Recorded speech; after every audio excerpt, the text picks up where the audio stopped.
Muy buenas tardes a todos. Vamos a comenzar con la enseñanza de esta tarde. Estamos comenzando una nueva serie que hemos titulado La familia en los planes de Dios. A través de esta serie de enseñanzas vamos a abordar temas diferentes que tienen que ver con el modelo de familia que la Biblia nos enseña. En otras palabras, vamos a estar abordando temas como, por ejemplo, cuál es el matrimonio bíblico, cuáles son los roles que le corresponden desempeñar a cada género, hombre o mujer. También vamos a abordar los errores comunes que se cometen en el matrimonio para que usted pueda evitarlos. Vamos a estudiar también, vamos a hablar sobre los golpes que está sufriendo el día de hoy, fuertes golpes que sufre la familia. Por ejemplo, la infidelidad conyugal, mejor conocida como el adulterio. Vamos a estar hablando acerca del alcoholismo como otro de los golpes fuertes que recibe la familia. Vamos a estar abordando temas, por ejemplo, la amargura en el hogar, como un cáncer que carcome la vida familiar. Vamos a estar hablando acerca del materialismo, de la rebeldía en los hijos, en fin, muchos temas que vamos a estar analizando a través de esta serie de enseñanzas, y el objetivo es que cada uno de aquellos que están buscando dirigir sus vidas en agrado a Dios, bueno, puedan ver el tema de la familia no como algo independiente a la vida espiritual, sino de hecho algo que está muy relacionado, muy vinculado. En otras palabras, yo quiero que quede muy claro a través de esta serie de enseñanzas que Dios busca familias completas. Dios busca que el padre vuelva el corazón hacia sus hijos, pero también que el corazón de los hijos se vuelva hacia los padres, dice la palabra de Dios. Por esta razón es importante que podamos hablar de estos temas. Obviamente, también quiero hacer un comentario pertinente. La salvación es personal.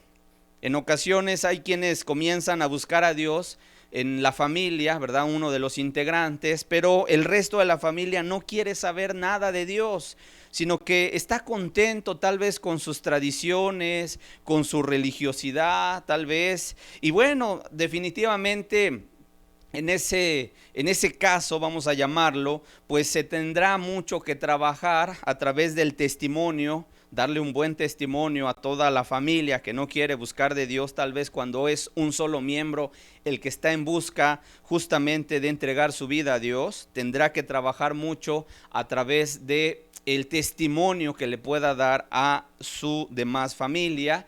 Y obviamente, pues en este caso, en este sentido, la salvación es personal y de alguna manera cada uno somos responsables delante de Dios de cómo respondemos al llamado que Él nos hace a todos los seres humanos. Sin embargo, yo repito y quiero que quede muy claro el propósito de Dios, ¿verdad? Es ver que las familias completas vengan al conocimiento de Él. De hecho, la Biblia, yo veo cómo Dios ha querido bendecir a las familias. A través de las escrituras es muy claro el hecho de que Dios está interesado justamente en bendecir a las familias. En otras palabras, no solo busca que el esposo o que el padre ame a Dios, ¿verdad? O que la esposa o que la madre ame a Dios, sino también los hijos amen a Dios. Que juntos, como familias, puedan entregarse completamente a Él. Vemos, por ejemplo, vamos a Génesis capítulo 12, versículo 3, vemos cómo Dios había prometido al patriarca Abraham bendecir a todas las familias de la tierra a través de su simiente, dice así la escritura. Génesis capítulo 12, versículo 3, dice: bendeciré a los que te bendijeren y a los que te maldijeren, maldeciré. Y serán benditas en ti todas las familias de la tierra. Y serán benditas, dice, en ti todas las familias de la tierra. Esto es algo muy importante que nosotros podamos entenderlo, porque Dios ha querido y quiere bendecir a todas las familias de la tierra, donde está incluida tu familia y donde está incluida mi familia. El apóstol Pedro retomando esta promesa cuando empezó a compartir la palabra de Dios, a levantarse a predicar los primeros sermones, el apóstol Pedro retoma justamente esta promesa que Dios le había hecho cientos de años atrás a Abraham. Y vamos a Hechos capítulo 3, por favor, versículo 25, versículo 26, vamos a leer lo que dice la palabra de Dios.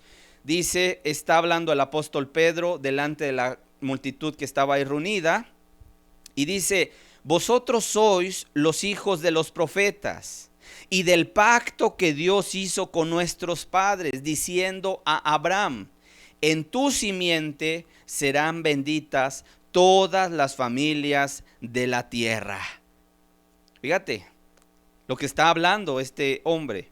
Está diciéndole a la gente, dice, ustedes son los hijos de los profetas y del pacto que Dios hizo con nuestros padres cuando le dijo a Abraham, en tu simiente serán benditas, dice, todas las familias de la tierra. En otras palabras, aquí están incluidas absolutamente todas las familias de la tierra, no solamente de la nación de Israel, la nación judía, sino todas las familias de la tierra. Obviamente este mensaje en ese momento se estaba dirigiendo hacia la nación de Israel, a los judíos. Sin embargo, vamos a ver a qué se refiere con la simiente, ¿verdad? Se refiere al Señor Jesucristo.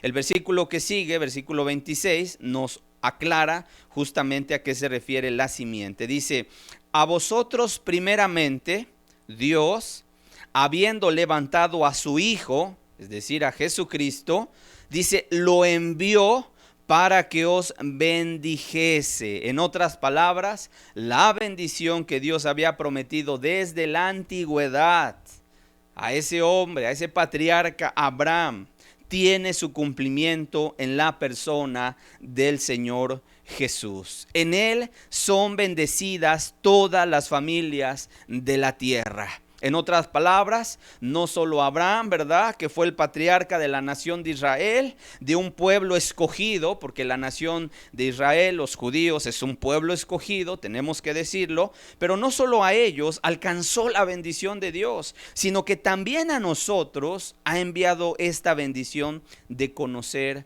al Dios verdadero, aunque no seamos judíos de sangre.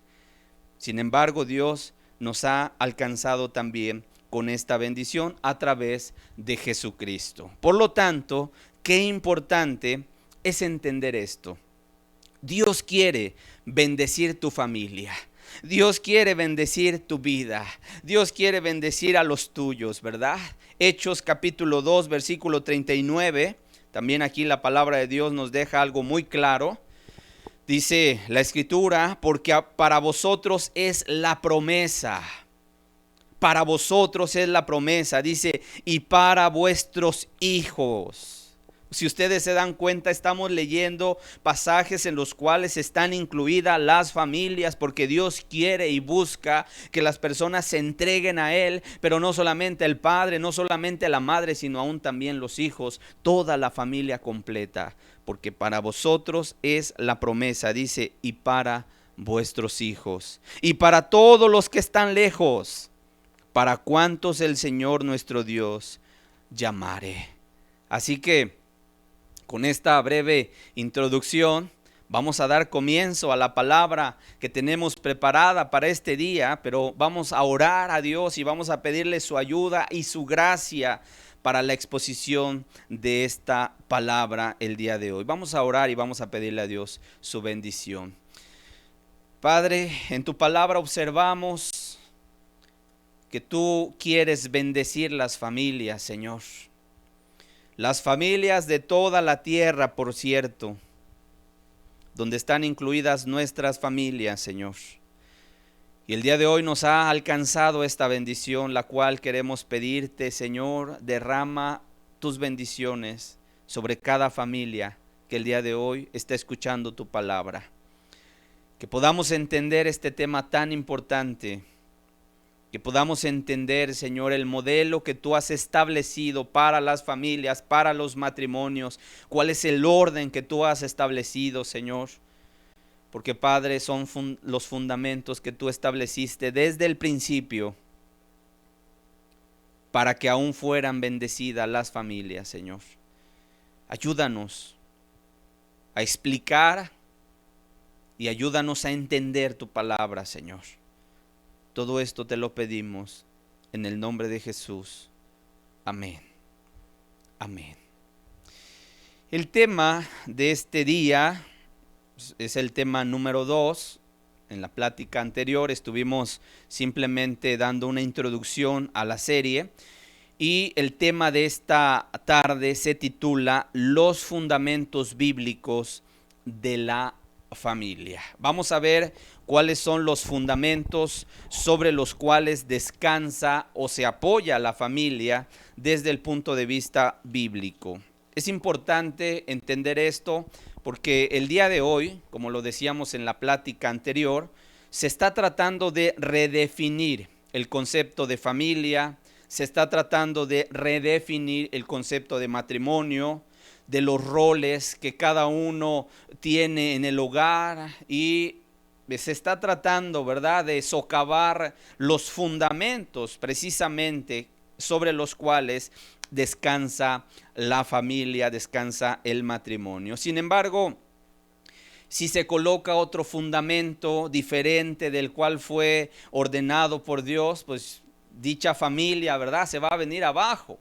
No tendrán la bendición que Dios ha prometido a todos aquellos que ponen por obra su palabra. Y por esta razón es importante que nosotros, que buscamos a Dios, que queremos hacer su voluntad, que están entregándose, ¿verdad?, a Dios y que quieren muchos de ustedes restaurar su hogar para poder seguir el orden que Dios ha establecido. Bueno, puedas tú entender perfectamente lo que la palabra de Dios nos dice al respecto en torno a la familia. Por eso el día de hoy vamos a hablar acerca de los fundamentos bíblicos de la familia, sobre los cuales se apoya, sobre los cuales descansa la familia. Ahora, ¿a qué me refiero cuando hablo de fundamentos? Bueno, son los cimientos, son los principios, son las verdades bíblicas sobre los cuales la familia descansa y se edifica.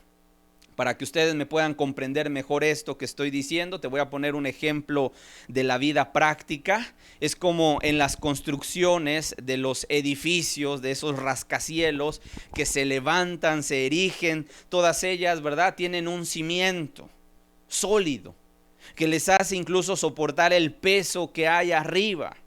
Y yo quiero decirte incluso, de acuerdo al proyecto que se va a construir, de acuerdo al tamaño del edificio, bueno, así será el cimiento también que se le ponga a esa construcción. Un gran edificio requiere de un gran cimiento estable, firme y sólido. En ocasiones, cuando de alguna manera la gente no hace un buen cálculo, o no hay una buena supervisión, o a lo mejor, ¿verdad?, por quererse ahorrar ciertos materiales, tal vez el constructor lo que hace es pues debilitar el cimiento, el fundamento.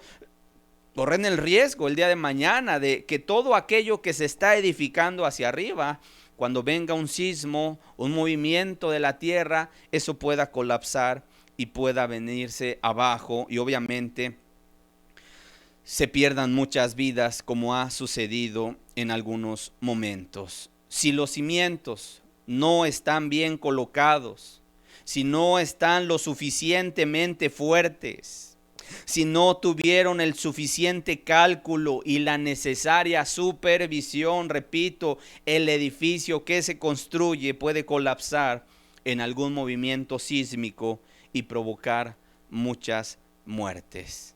Y aunque tal vez los cimientos no se alcanzan a mirar, aunque tal vez los cimientos están bajo tierra, están ocultos, son sumamente importantes, requieren mucha atención, de tal manera que estamos observando con este ejemplo práctico tomado de la vida cotidiana que podemos comprender tú y yo, estamos viendo que los cimientos o el fundamento son cruciales para lo que se construya posteriormente, ¿verdad?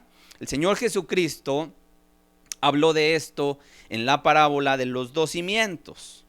Vamos a Mateo, por favor, capítulo 7, al concluir el Sermón del Monte y después de haber asentado las bases y los fundamentos de la vida cristiana. Cuando tú vayas, tengas oportunidad, abre las Escrituras en Mateo capítulo 5, cuando comienza justamente esta disertación, este sermón conocido como el Sermón del Monte, y te vas a dar cuenta de que todo el capítulo 5, el capítulo 6 y el capítulo 7 no es otra cosa más que hablar acerca de la vida cristiana, ¿sí? De cómo vive la vida un cristiano, y justamente comienza hablando acerca de las bienaventuranzas, de los pobres en espíritu, de los mansos, de los que tienen corazón limpio, todas esas enseñanzas que estuvimos abordando en pláticas anteriores. Y esto es importante porque concluye justamente,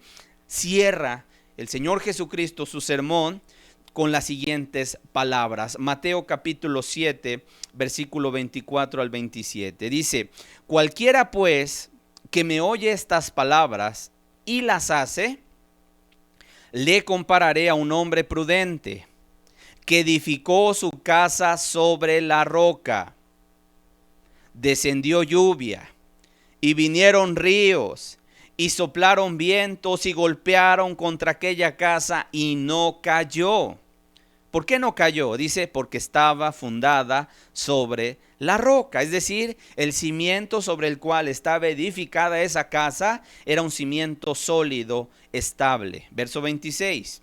Pero cualquiera que me oye, cualquiera que lee la Biblia, me oye estas palabras, dice, y no las hace, no las pone por obra, no las pone en práctica, le compararé a un hombre insensato que edificó su casa sobre la arena.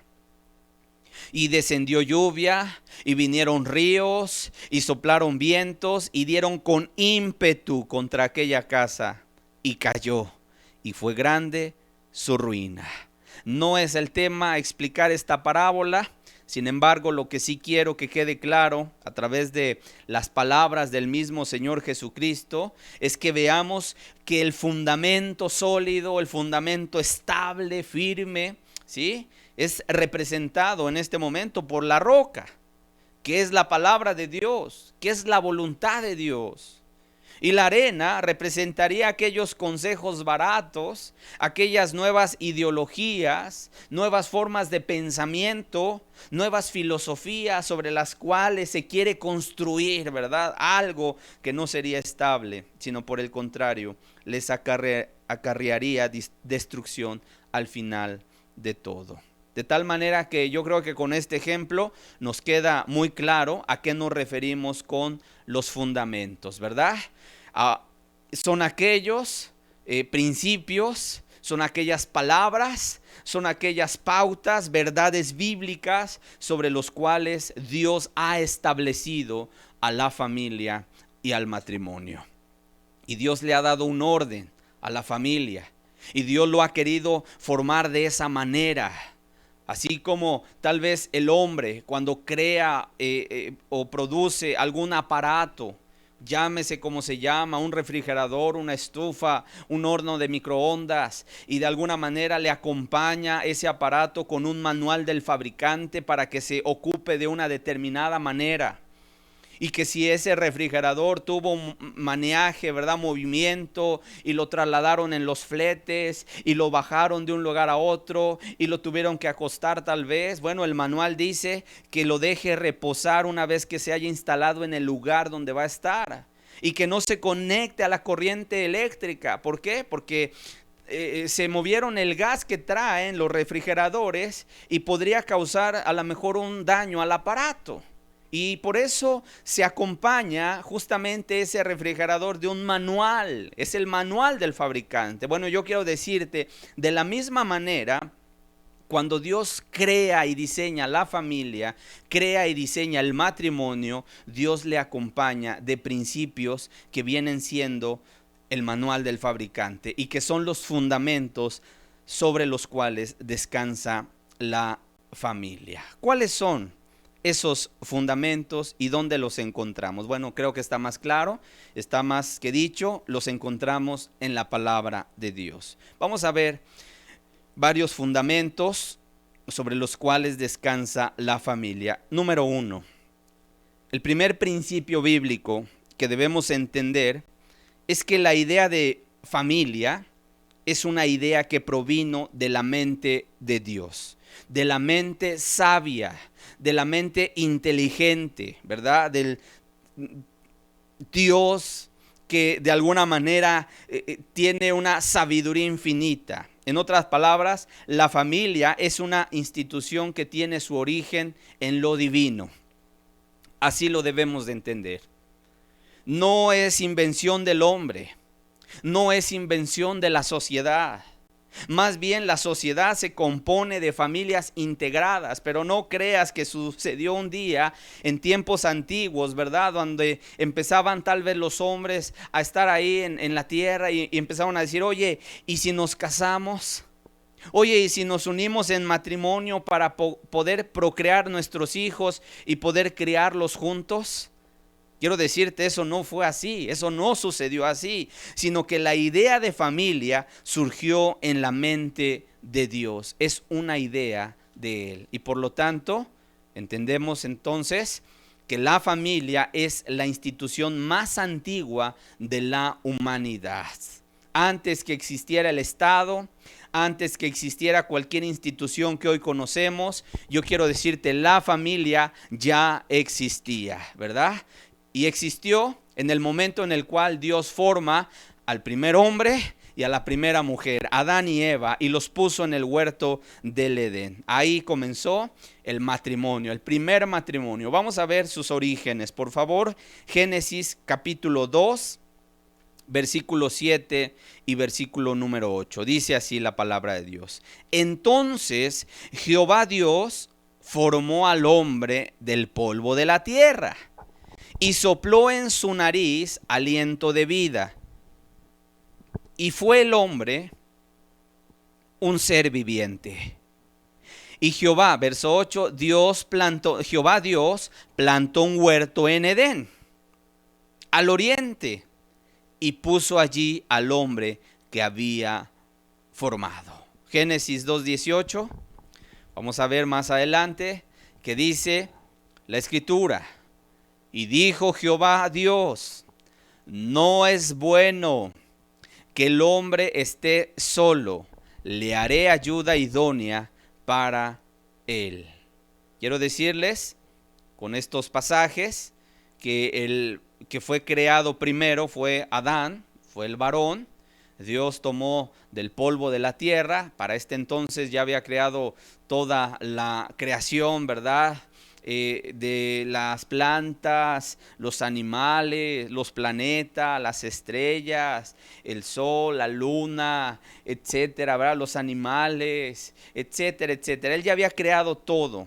Prácticamente estaba por finalizar la creación el día sexto, y entonces Dios hizo al hombre a su imagen, conforme a su semejanza, y entonces forma del polvo de la tierra a Adán, al varón. Y cuando lo forma, lo lleva a un huerto que él plantó, lo que estuvimos analizando en la plática anterior. Y de alguna manera estaba allí Adán. Y Dios le trajo una tarea. Su primer tarea fue pues prácticamente ponerle nombre a los animales, ¿verdad? A las cosas. Y él empezó a llamarle a los animalitos por nombre. Y les empezó a poner el nombre. De tal manera que en ese mismo día, no había terminado el día, en ese mismo día Dios pensó, Dios dijo, no es bueno. Fíjate, esto es algo muy importante. Este versículo lo vamos a volver a revisar más adelante, pero quiero que pongas tu mirada en lo que estamos leyendo. Dice, no es bueno que el hombre esté solo. En otras palabras, no es buena la soledad. Dios pensó, no es bueno que el hombre esté solo.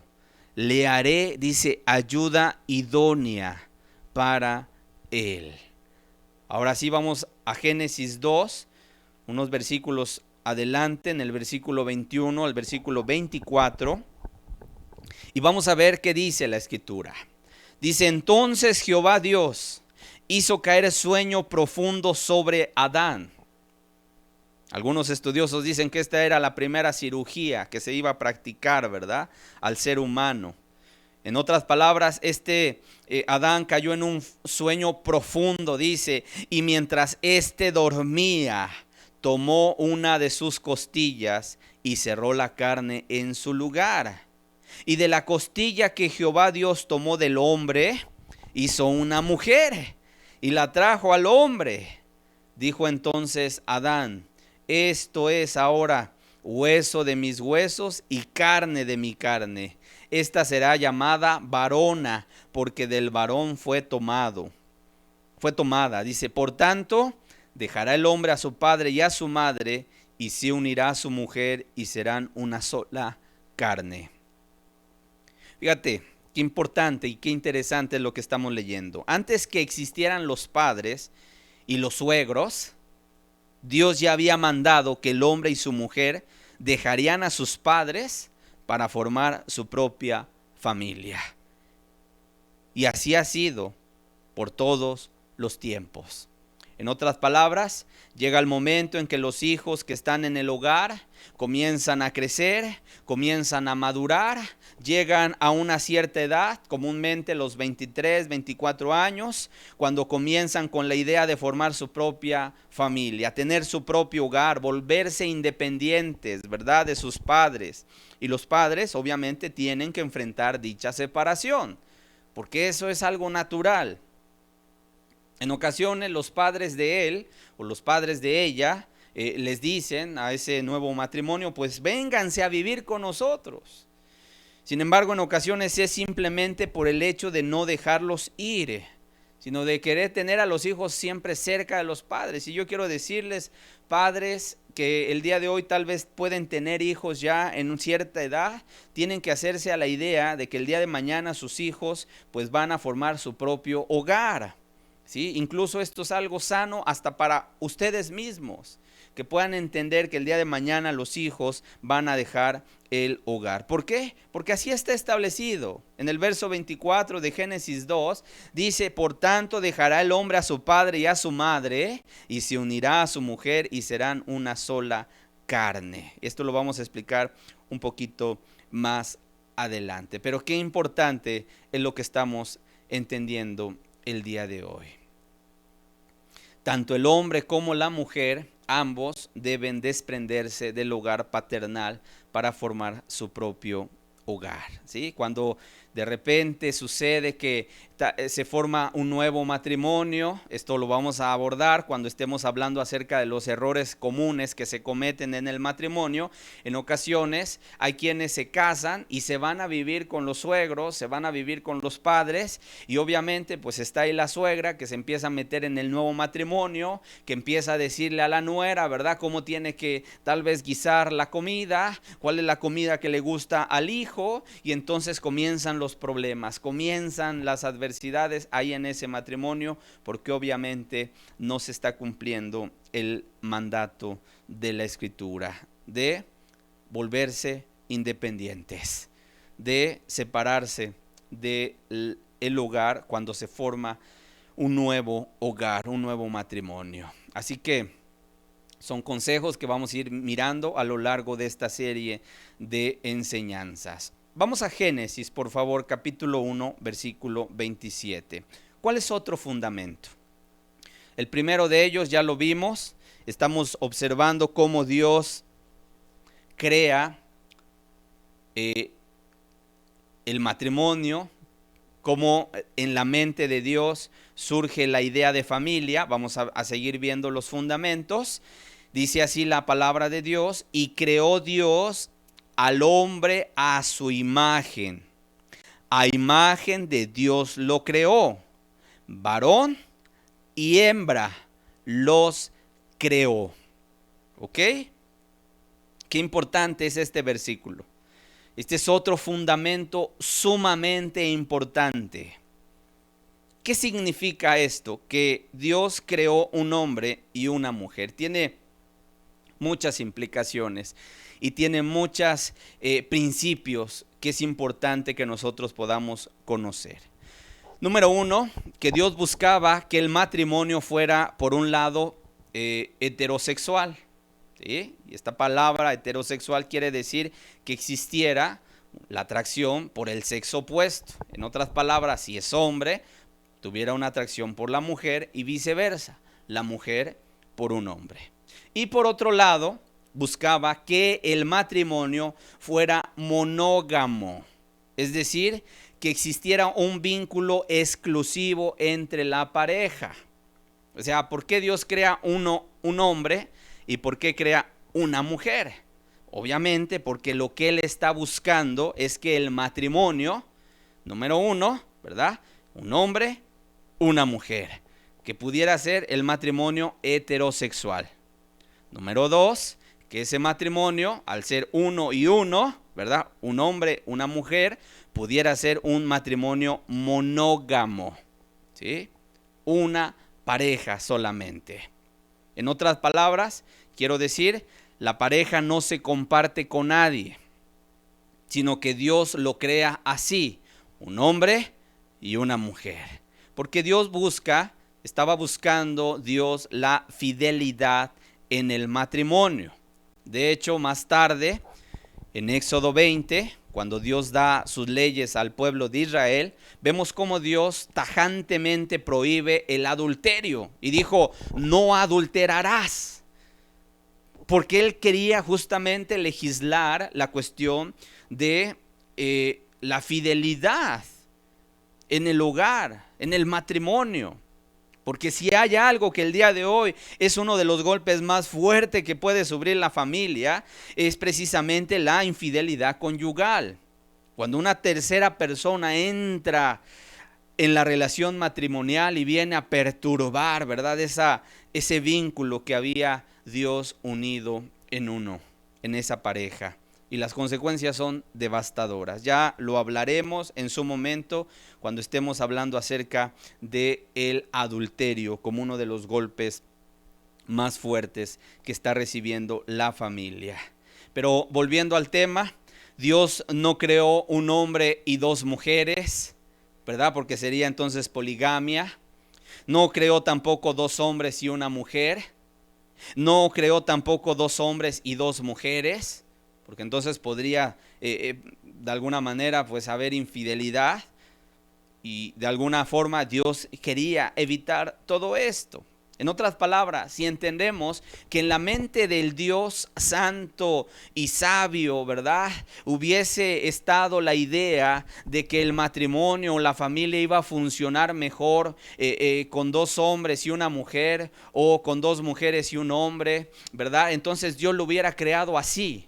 Pero desde sus inicios estamos viendo justamente los fundamentos y estamos entendiendo que cuando Dios crea al hombre, crea un hombre y crea una mujer. Y estamos viendo lo que implica esto, ¿verdad? De tal manera que solamente como un comentario y un paréntesis que quiero hacer, es falsa la idea de que, esa idea machista, por cierto, de que al hombre le tocan 7 mujeres.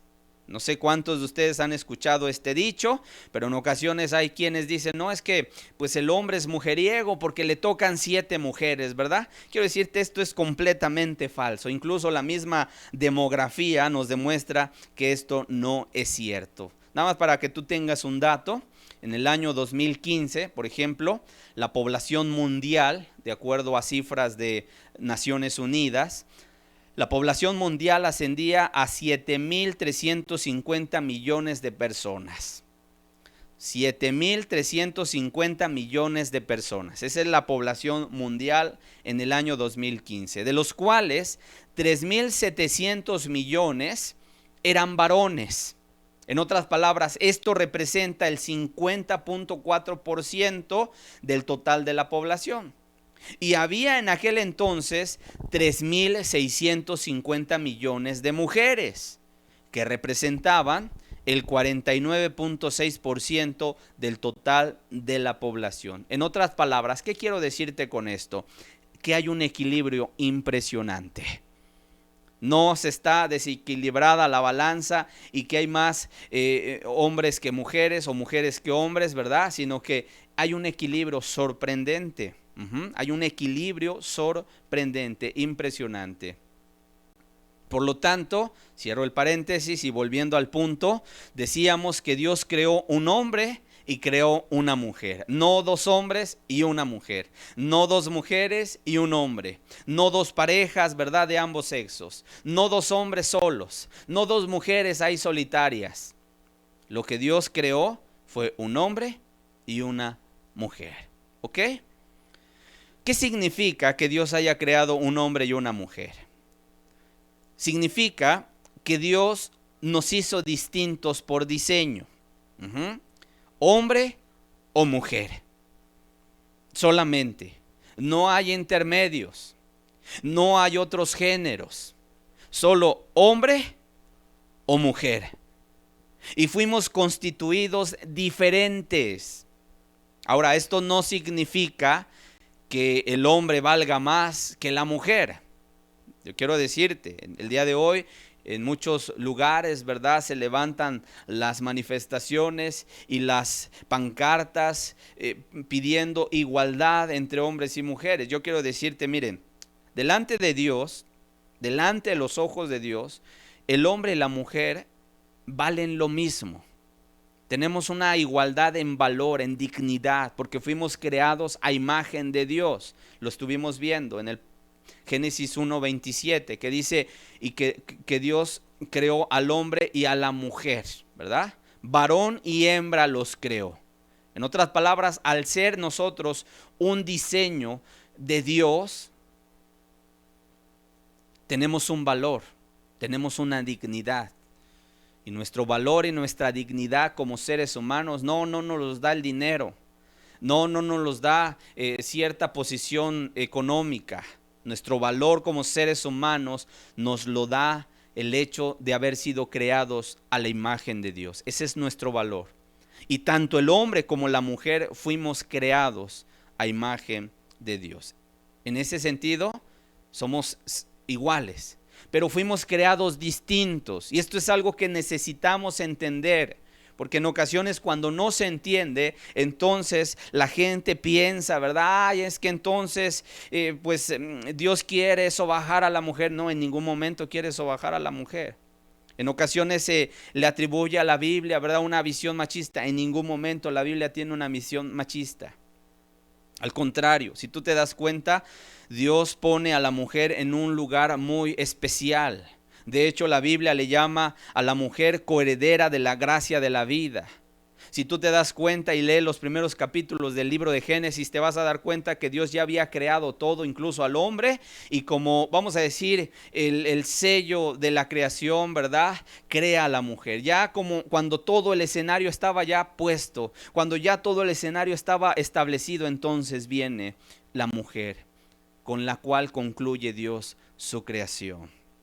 Qué importante es entender la postura que marca la Biblia. Pero quiero decirte, somos diferentes. Una mujer produce hormonas distintas que el hombre.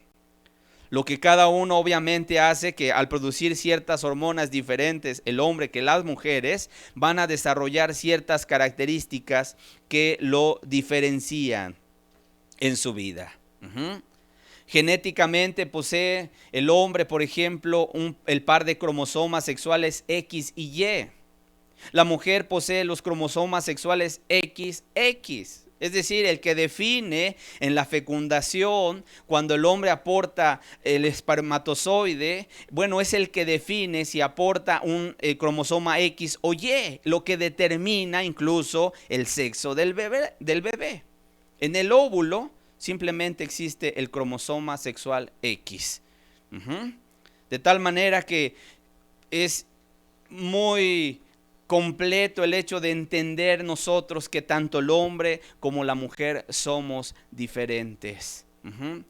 Tenemos diferentes aparatos sexuales, ¿verdad? Reproductores diferentes. La mujer desarrolla ciertas partes de su cuerpo que son necesarias el día de mañana para la maternidad, etcétera, etcétera. Somos distintos por diseño. somos distintos por diseño. No significa que el hombre valga más, o que la mujer valga más, o que el hombre valga menos, o que la mujer valga menos. Somos simplemente diferentes.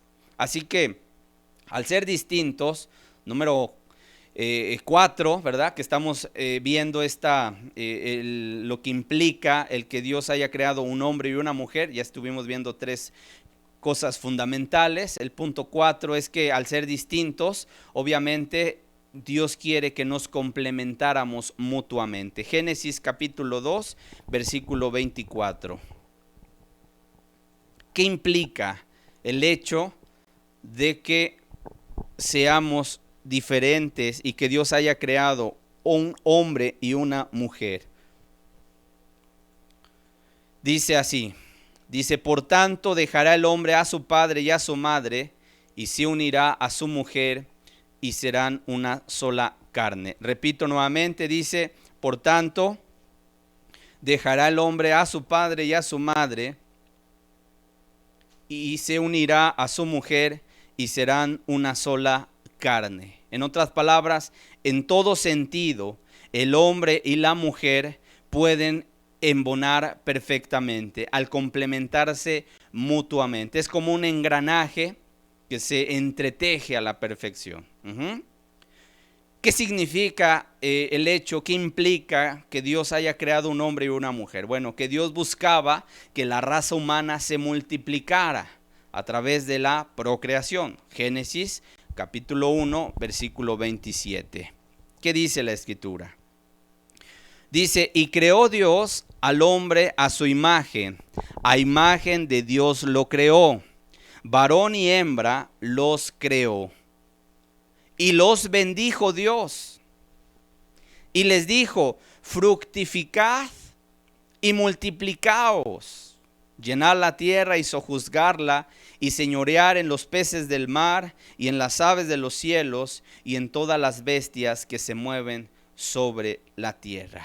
Cuando dice fructificad y multiplicaos, hace referencia a la procreación.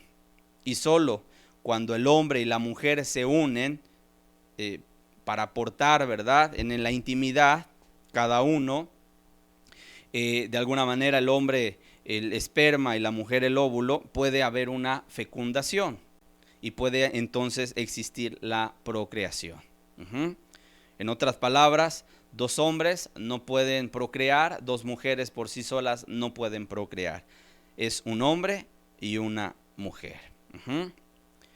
¿Qué más observamos? ¿Qué implica el hecho de que Dios haya creado un hombre y una mujer? Ya lo estábamos entendiendo en Génesis capítulo 2, versículo 18. Observamos que Dios buscó que el hombre no estuviera solo, porque dijo, no es buena la soledad. Dice el verso 18, y dijo Jehová Dios, no es bueno que el hombre esté solo, le haré ayuda idónea para él.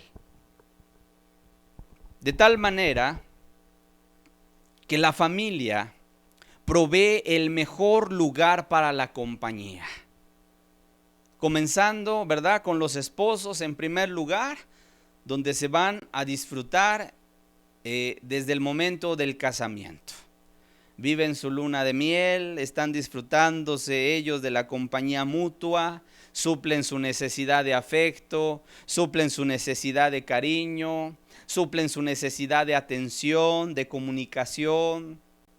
Y obviamente cuando esa pareja está en esa armonía, en ese amor, ¿verdad? En ese, complementarse mutuamente, entonces empiezan a llegar los hijos.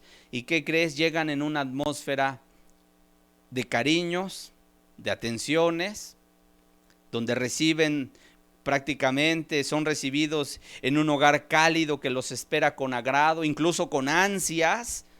Hay muchos matrimonios que se casan y que pues anhelan tener hijos, ¿verdad? Inmediatamente. Y bueno, entonces esos hijos de alguna manera se vuelven en la mayor bendición que Dios les manda a ese matrimonio. Y entonces después viene el segundo hijo, el tercero, ¿verdad? Y entre ellos comienzan también a formar vínculos de hermandad muy fuertes. Y es así como está la familia. Y es justamente la familia el lugar ideal para poder procrear y también para poder criar a los hijos, ¿sí?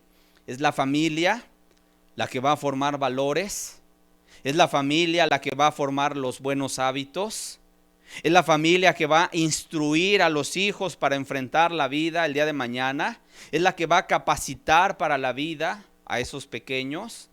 Es en el hogar donde los hijos son forjados para ser buenos ciudadanos. Es el hogar donde se va a levantar una descendencia para Dios. En Malaquías capítulo 2, versículo 15, el profeta se preguntaba diciendo, ¿no hizo él uno, habiendo en él abundancia de espíritu? ¿Y por qué uno? ¿Por qué si Dios es tan poderoso? ¿Y por qué si Dios tiene tanto poder no hizo de una sola vez muchos Adanes y millones de Evas? Aquí nos da la respuesta. ¿Por qué hizo Dios una pareja? Dice, porque buscaba una descendencia para Dios. Porque buscaba una descendencia para Dios. En otras palabras, Dios lo que buscaba es que justamente los padres instruyeran a sus hijos en el camino de Él. Dios buscaba, ¿verdad?, que el padre le enseñara al hijo cómo amar a Dios. Y que esos hijos el día de mañana, cuando crecieran y formaran sus propios hogares, sus propias familias, también a sus hijos les enseñaran cómo amar a Dios a través de las Escrituras. Y que esos hijos el día de mañana también formaran sus propios hogares e iban así sucesivamente levantando una descendencia para Dios.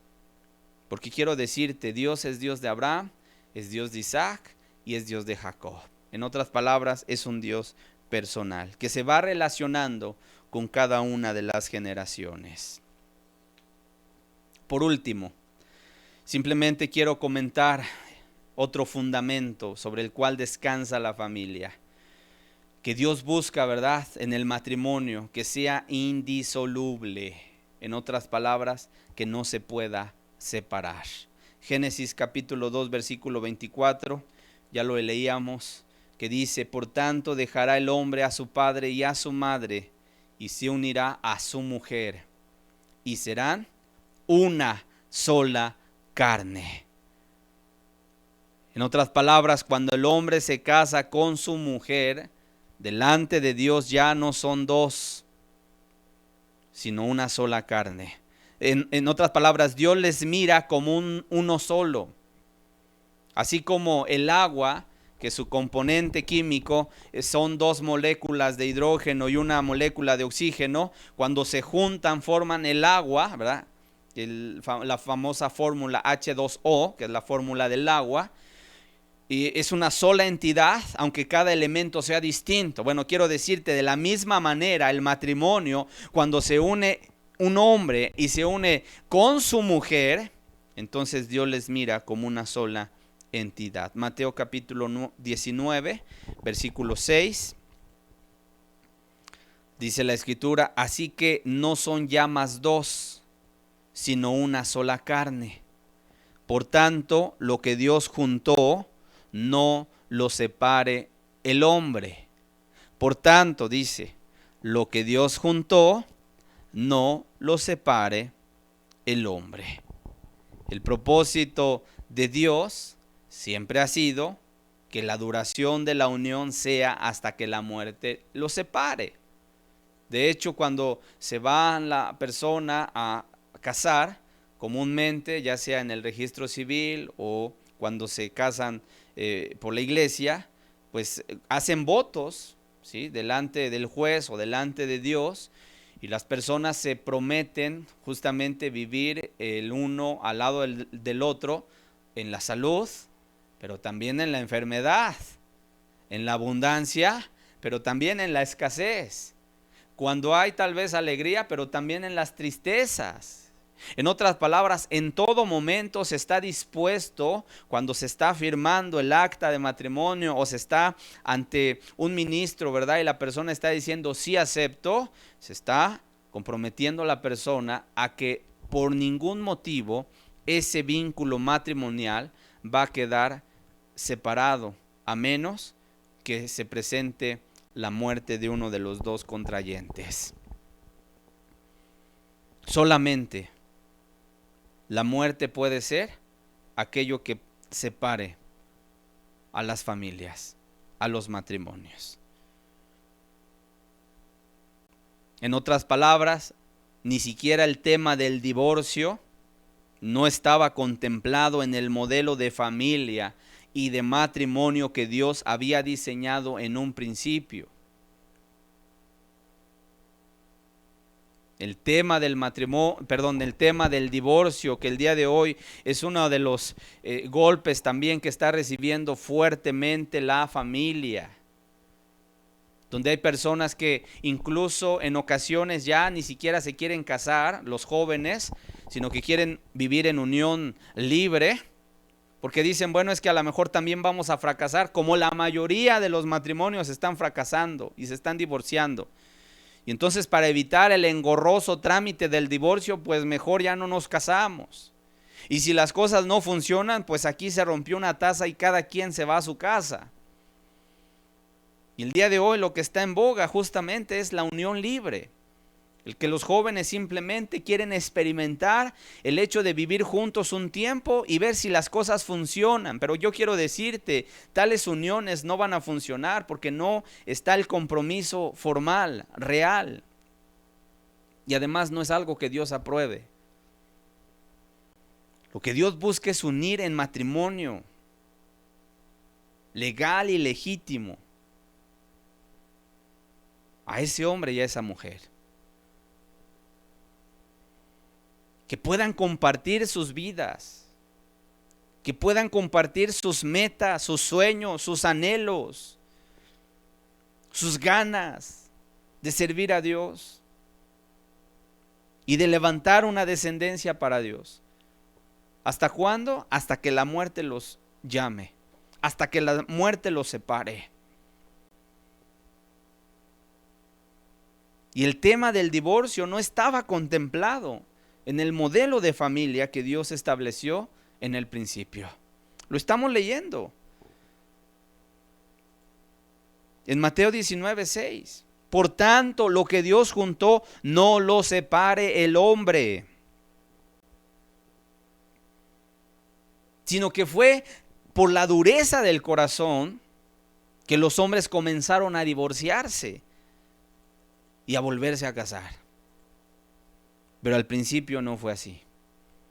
Mateo 19, versículos 7 y 8. Le dijeron, ¿por qué pues mandó Moisés dar carta de divorcio y repudiarla? Él les dijo, por la dureza de vuestro corazón, Moisés os permitió repudiar a vuestras mujeres, mas al principio no fue así. Ya en su momento hablaremos del tema del divorcio en esta serie de enseñanzas. Sin embargo, lo que estamos observando es que Dios ha querido que la familia, en este caso el matrimonio, permanezca unido hasta que la muerte los separe. No antes, ni por terceras personas, ni por ir a formar nuevos hogares. Eso es incorrecto. De hecho, si tú sigues leyendo los versículos siguientes de lo que está hablando el Señor Jesucristo, Él está hablando acerca incluso de que si alguien se divorciaba por irse a casar con a lo mejor otra persona, comete adulterio. Porque en aquel tiempo, en el contexto del tiempo del Señor Jesucristo, entonces la gente ya decía, bueno, si usted va a repudiar, ¿no?, a su mujer, dele carta de divorcio. Entonces pues sucedía que de repente estaba el matrimonio ahí formado, pero el hombre pues le echaba el ojo a la mujer, a la mejor ajena, y Y entonces pues llegaba y le decía a su esposa, ¿sabes qué, mujer? Ya no te quiero y entonces te doy la carta de divorcio, vámonos. Y entonces se iba a juntar, a casar con otra. Y entonces la gente pensaba y decía, bueno, no estoy adulterando, no estoy cometiendo adulterio porque le estoy dando carta de divorcio a mi esposa.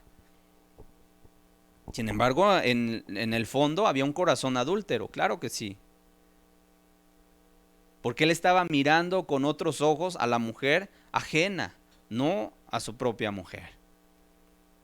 Entonces el Señor Jesucristo aclaró este punto. Y él dijo, en el principio no fue así. Y lo que Dios quiere es que incluso los matrimonios que se formen sean estables, para poder darle estabilidad también a los hijos. Porque el día de hoy, a través de muchas separaciones, de muchos divorcios, los que están sufriendo son los hijos. Y en ocasiones hay causas tan muy triviales como el hecho a lo mejor de simplemente irse a dar la vuelta allá afuera, ¿verdad? O irse a echar los tragos con los amigos y empiezan los problemas, las dificultades y se divorcia la gente. La verdad se está viviendo golpes muy fuertes el día de hoy en torno a la familia. Y por cualquier cosa la gente el día de hoy se anda divorciando, se anda separando.